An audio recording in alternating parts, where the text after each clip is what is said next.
The previous episode was quite complex, but it concerns each and every one of us, so I think you should watch it.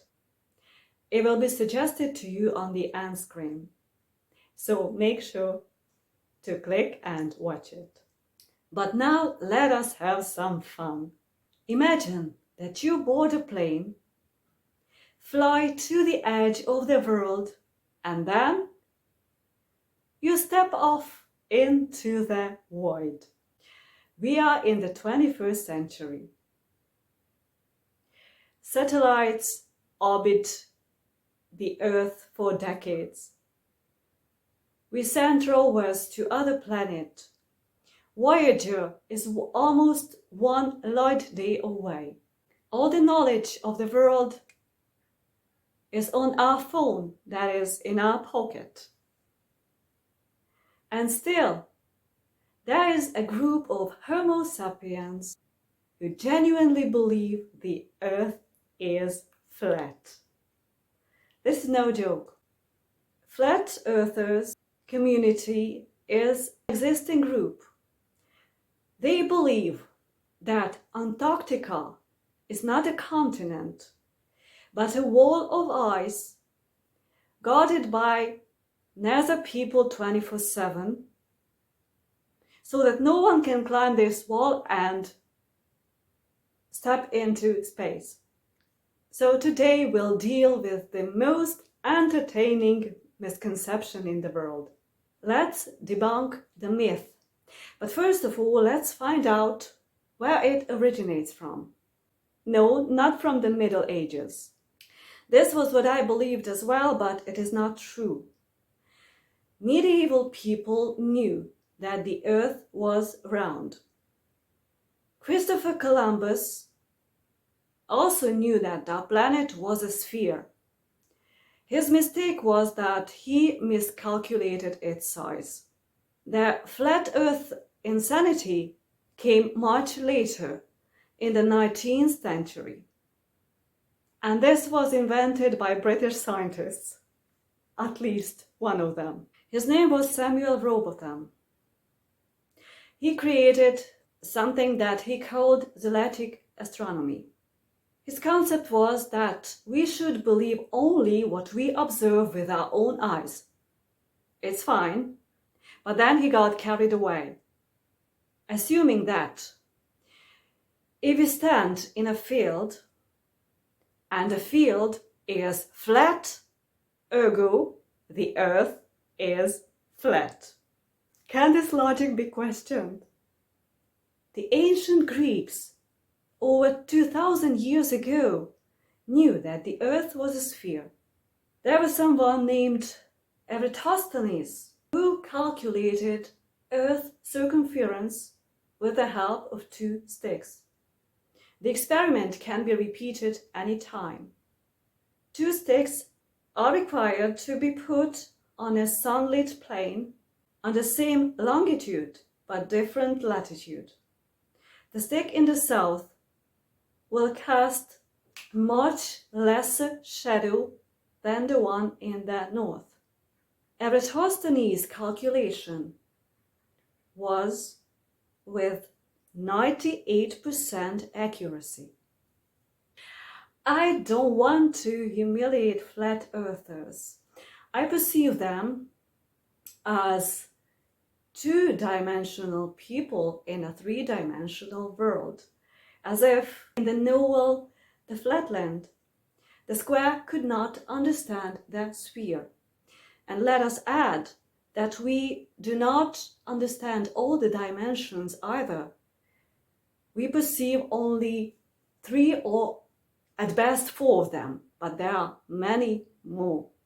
And now let us try to prove that the Earth is round. First of all, gravity.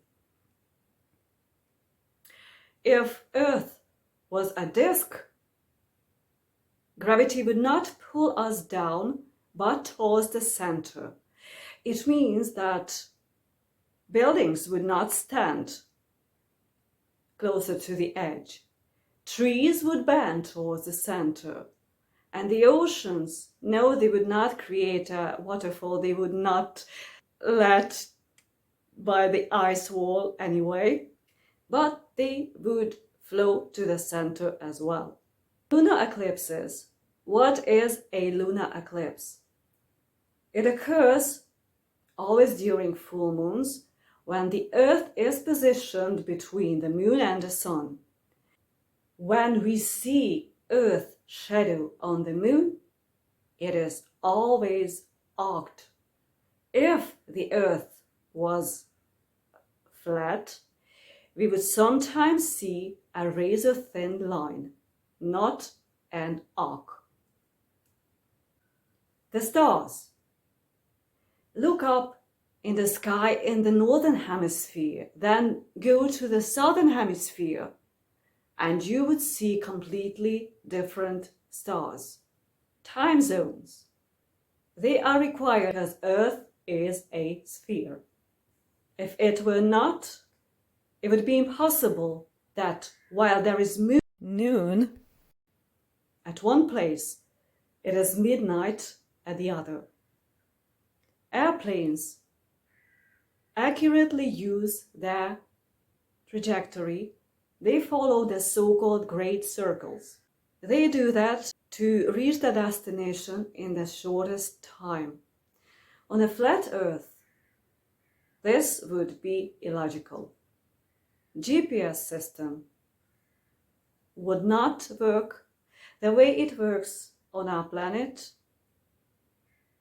if this planet was a disk. But flat earthers do not believe in satellites or GPS or anything of the sort. They consider that all conspiracy theory. Everything is CGI. NASA and others invest billions of dollars just to fake a group of people. Space exploration is something that doesn't exist at all. So they probably don't even bother to watch a rocket launch.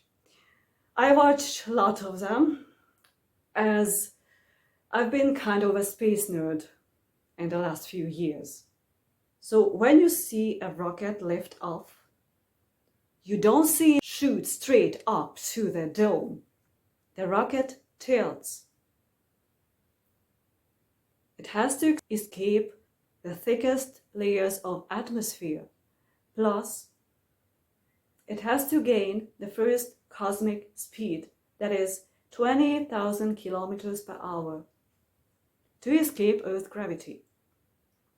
Rockets are almost always launched eastwards, as they follow the Earth's curvature, which helps them accelerate with the gravity trajectory. Would be absolutely useless. How about ships?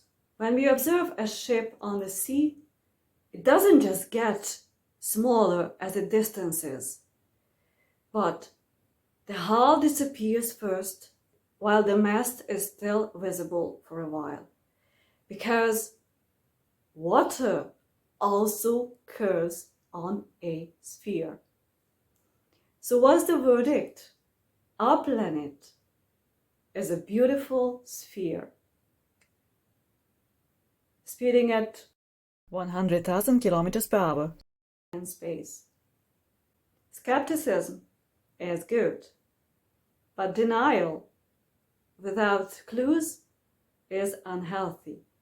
Stay curious, question everything, but leave the laws of physics be.